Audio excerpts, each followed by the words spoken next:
Me to accuse you of cowardice and ducking this question just because you want to clarify your terms? Oh, sure. It would be very wrong for you to do so. How's that? Thank you very much. I appreciate that. That's it, Mr. Furler. Okay, thanks, Professor. Vin, it's your turn for a 10-minute rebuttal. Okay. In essence, let me try to go by, if I may, the points that Mr. White brought up. And let me point out that he started out by mentioning the Council of Florence and the Council of Trent, and essentially all he really said is that purgatory is a Catholic dogma. We all know that. Now, then he said several times something to the effect of it's unbiblical, it's unscriptural, it's wrong. There's a term in logic, and it's called ipse dixit. It's a Latin term, and what it says, he himself says it. It's when a person says a statement and offers no position for it. So in other words, as Mr. White clearly admitted, that ipse dixit, the Bible does not comment on purgatory, it does not comment on indulgences, so therefore to call it unbiblical in the sense of anti-biblical, one would have to come up with a condemnation of it or some other evidence. There has been no evidence. We can certainly find evidence in the Bible which condemns adultery, murder, blasphemy, idolatry. But since it is silent on purgatory and indulgences, then the only thing we have left is the arguments which can be presented. And once again, Mr. White has fallen, unfortunately, into the trap that all Protestants fall into of presenting only opinion, and opinion presented as dogma must always be condemned because our Lord condemns it. Now, two other points which I'd like to get to immediately. Number one, Mr. White then presented two what are called straw men in logic. These are positions that you accuse the other party of having, which he really doesn't, and then you attack them. The first was the concept of the unpardonable sin, and the second one was which I think was in Matthew chapter 2, although I don't recall exactly, and the other one was the 1 Corinthians chapter 3 verse.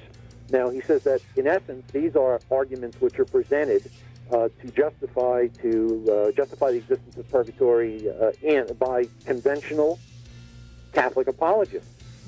He may be correct. Perhaps conventional Catholic apologists do that, and he presented this as the conventional Catholic, Roman Catholic point of view. He may even be correct on that. I really don't know.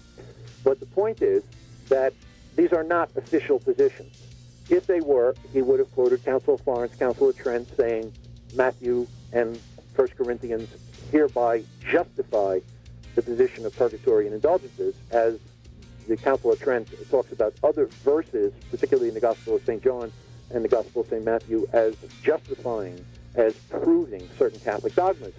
So what we have is a rather subtle thing where what he does is he brings up arguments which he calls conventional, which he calls common, which he calls the routine, and then attacks them. And that's a rather weak way to do things because, number one, what he's talking about is opinion versus opinion, and I don't care about that. And number two, of course, I didn't use either of those verses as any kind of support for my purgatory situation. And therefore, he is not offering, this is what Catholics officially say. He's saying this is what I hold certain Catholic apologists say, and they're wrong. Well, I agree, as I said before, and I'll say it again, other Catholic apologists are wrong. Now, throughout the cross-examination, there was a rather interesting concept which kept coming up, which was an attack on my credentials, which you can attack easily because, number one, I never admit what they are, except when under cross-examination, and number two, I freely admit that I know very little Greek, very little Aramaic, very little Hebrew, and that my facility in those languages never allows me to do any translating or study in those languages. I freely admit that. But let's see the alternative, which I believe I'm just in saying is the implication that Mr. White is trying to argue, that if one studied seriously, deeply under other men, if one learned these languages from other men, one could be led to God. Well, the interesting point is that we've sort of reversed here, and Mr. White is taking the Catholic position, and I'm, at least as it's parodied by the Protestants, and I'm taking the Protestant position, even as they say it themselves. Namely what?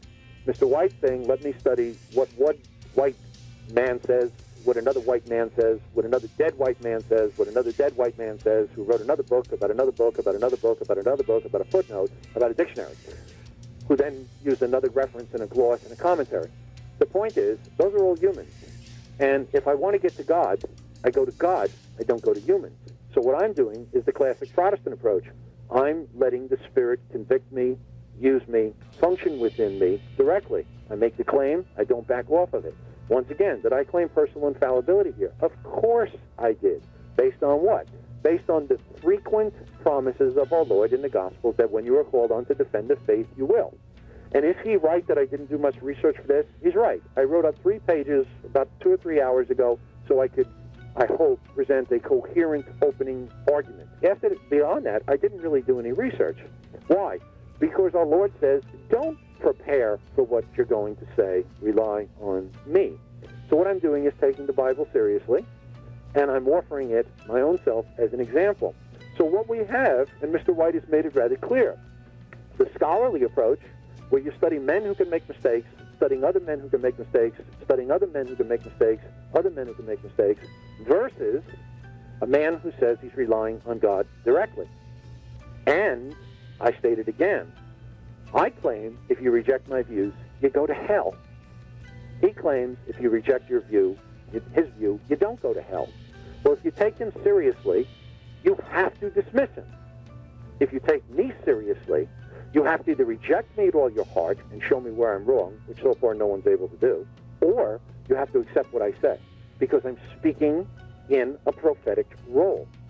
Now, what I would like to point out several times is that I asked during the cross-examination questions which should have been answered yes or no and did not get answers. The reason is Mr. White is, in human terms, a rather intelligent fellow. He was able to see exactly where these questions were going and understood that he would be admitting the necessity, the rightness, the logicalness, the theological justification of both purgatory and indulgences. And I point out this, that my arguments are literally, in the true sense, irrefutable. I point out that during the cross-examination, the attacks were not made on my scriptural references. Instead, they were simply ignored. Okay? What I did in my cross-examination was attempt to attack the scriptural references, and of course, he wouldn't answer the question. What's the point here? The point is, I could sustain, I could maintain, I could support my position. Mr. White could not. As I said before, one of the ways you'll be able to tell who wins, I'll say it now if I didn't say it before, one of the ways you'll be able to tell who wins this debate is by following the scriptural command. Let your yes be yes, your no be no. Anything else is from Martin Luther. The point is, you must answer questions yes or no. You must answer them directly. Questions are posed fairly, but people can think quicker than they can listen and quicker than I can talk, and they can see exactly where they're going, so they become frightened, and instead of relying on God to bail them out, as I do,